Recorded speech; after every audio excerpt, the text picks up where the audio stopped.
Sebenarnya tuh banyak tahu penyebab dari kemiskinan. Salah satunya itu ketidakmerataan perekonomian. Nah, tapi yang aku tahu itu pengangguran ternyata menjadi salah satu penyebab kemiskinan yang paling gede, tahu sih? Kalau menurut kamu penyelesaian yang terbaik itu menanggulangi kemiskinan yang ada di Magelang itu bagaimana sih?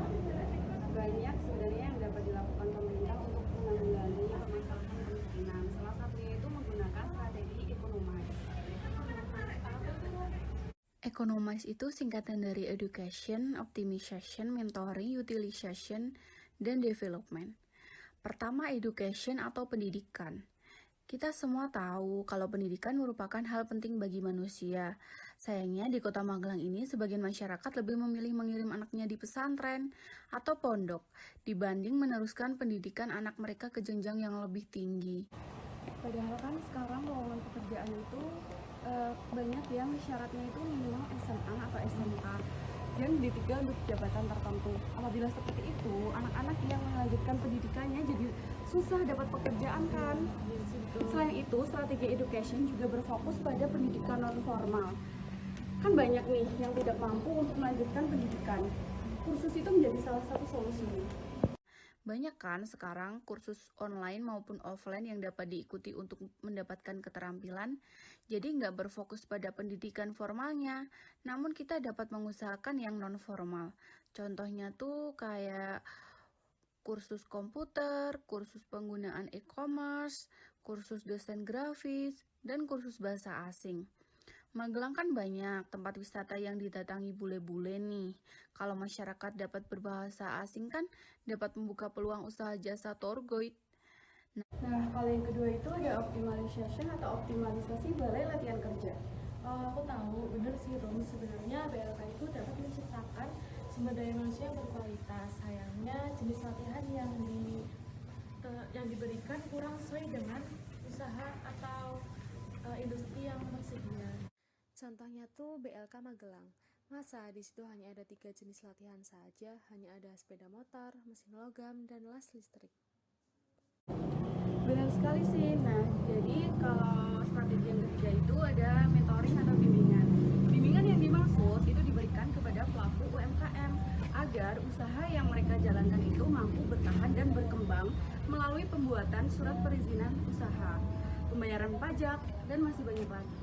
Strategi yang selanjutnya itu ada utilization atau pemanfaatan pariwisata untuk menunjang perekonomian masyarakat. Benar sih Rum, sebagai kota yang memiliki berbagai potensi wisata yang banyak, seharusnya pemerintah mampu memanfaatkan hal tersebut sebagai salah satu alternatif dalam mengurangi kemiskinan yang ada. Sayangnya pemerintah kurang memperhatikan potensi tersebut. Salah satunya yaitu Bukit Bahagia Garden yang ada di Desa Pandarejo. Sebelumnya bukit ini menjadi salah satu tempat wisata alam, tapi karena adanya pandemi COVID-19, maka bukit ini kurang terurus sekarang. Tidak hanya itu, tempat wisata lain yang kurang perhatian pemerintah adalah Candi Selokrio yang terletak di Desa Windusari, Kabupaten Magelang. Candi ini merupakan salah satu candi yang terdapat di Kota Magelang. Namun karena akses jalan menuju candi yang sulit dilewati, mengakibatkan candi ini kurang dikenal oleh wisatawan. Seharusnya pemerintah dapat lebih peka dan mampu memanfaatkan adanya potensi wisata di Kota Magelang sebagai upaya untuk mengurangi kemiskinan. Lalu strategi yang terakhir apa nih? Untuk strategi yang terakhir itu ada development atau pengembangan, yaitu pengembangan UMKM menjadi usaha yang mampu go digital dan go internasional.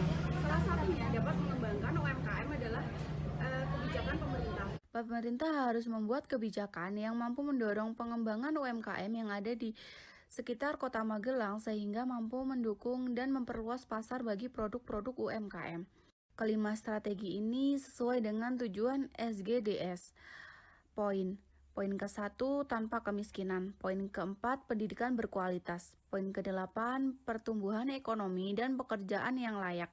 Poin ke-9, industri, inovasi, dan infrastruktur. Dan poin ke-10 yaitu keberlanjutan kota dan komunitas.